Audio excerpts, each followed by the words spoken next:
What's up sa inyo mga kaskrap? Ngayong araw bubuuhin na nga pala ni Kuya Menmen yung katawan ni Voltes 5. Siyempre galing ulit yan sa mga pinaglumaan na scrap. Kitang kita naman na nangangalawang na yung mga angle bar na yan. Kaya si Kuya Menmen na yung bahala dyan. Sinisipat niya na nga pala dito kung tama na yung taas ng katawan. Kaya ang ginawa namin, pinatong namin para makita namin kung sakto na ba yung taas. Ang kaso nakukulangan kami kaya ginawa ni Kuya Menmen, dinugtungan niya ng angle bar para mas tumaas yung sukat. Sa mga hindi pa nga pala nakapanood ng episode 1 namin, pwede nyo balikan para masubaybayan nyo kung paano namin sinimulan si Voltes 5. At maraming salamat nga rin pala sa lahat ng mga sumusuporta sa amin. Tingnan nyo nga naman yung ulo ni Voltes 5, napakaangas. Sa mga oras na to, nilagyan na nga pala ni Kuya Menmen na suporta yung mga paa nito para mas matibay. Napakasolid talaga gumawa ni Kuya Menmen. Baka Menmen yan. Inabot na nga pala kami ng gabi kaya napag-isipan namin na pagdugtungin yung ulo at katawan para makita namin kung gaano kataas si Voltes 5. At syempre para maapagpahinga na rin kami. The next day. At nung paglabas ko nga ng bahay, inaasikaso na pala ni Kuya Menmen yung dibdib ni Voltes 5. Yung mga ginamit nga pala na pantapal sa dibdib ni Voltes 5 ay galing sa plain sheet, sa vinyl at sa plywood.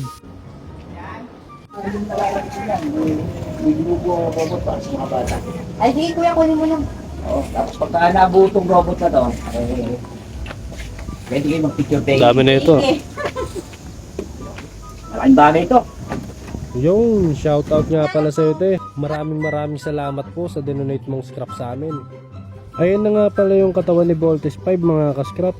Gusto na nga pala kulayan niya ni Kuya Menmen. Kaya dumiretso kami sa hardware para bumili ng spray paint. 4 na kulay para kay Voltes 5. Dito nga pala kami nakalocate sa Pembo, Makati City. Sa pinakadulo kami ng Umbel Street. Kaya pag natapos na si Voltes 5, pwede nyo puntahan para makita nyo ng personal. At habang gumagawa nga pala kami, biglang may dumating ng mga taga-barangay. Akala namin kung ano na. Yun pala, magkakabit sila ng signage. Yun no, shoutout nga pala sa magigiting nating BDRRM mo ng Pembo. At kinulayan na nga namin yung katawan ni Voltes 5. Syempre pati yung ulo kukulayan na rin para mas lumabas yung angas. At syempre pati brief ni Voltes 5 kinulayan na rin namin. Partial nga lang pala lahat ng kulay niyan, hindi pa yan tapos. Dahil gusto lang namin makita yung itsura niya kapag may kulay. May mga konting babaguhin nga lang kami dyan dahil hindi pa naman yan yung tunay na itsura niyan. Dahil gusto namin mas pulito yan pag natapos. Kahit sa ulo mga kaskrap meron kami mga konting babaguhin. At ayan na nga mga kaskrap, may kulay na at nilalagay na namin yung mga nasa dibdib ni Voltes 5. Siyempre kukulayan na rin yan para mas lalong gumanda. Remind ko nga lang po ulit sa inyo na partial pa lang yung kulay niyan. Bali kukulayan pa po namin ulit yan. Siya nga pala mga kaskrap, hindi lang pala si Voltes 5 ang gagawin namin. Dahil pagtapos ng project na to ay susundan namin agad. Depende na lang kung sinong karakter ang mapag-uusapan.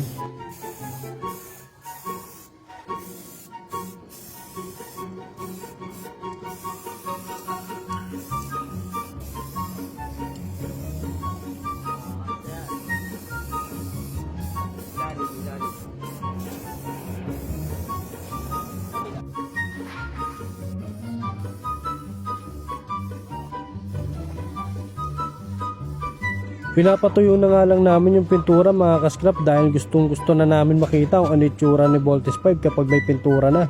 May kabigatan na nga rin pala yung body niya kaya dahan-dahan kami sa pag-angat. Tuwan-tuwa na nga pala yung mga bata dyan nung nakita nilang inaangat na namin yung katawan ni Voltes 5. Ang kaso nga lang hindi pa sila pwedeng lumapit dahil hindi pa nakascrew yung katawan sa bewang ni Voltes 5. Pag nakita mo nga pala to sa personal ay mapapatingala ka talaga dahil sobrang taas talaga nito. At ang pinaka-the best dito dahil lahat ng yan ay gawa lamang sa scrap. Tulad ng takip ng galon ng mineral na nakalimutan namin ilagay sa dibdib ni Voltes 5. Kaya siyempre si Jomar na nagkabit niyan, anak nga pala yan ni Kuya Menmen. At ayan na nga sigurado wala na kami nakalimutan sa dibdib ni Voltes 5. Kamay na lang pala ang kulang dyan para mas maangas na. At hanggang dito na lang pala muna ulit tayo mga kaskrap. Maraming salamat po sa mga nanood. Please like,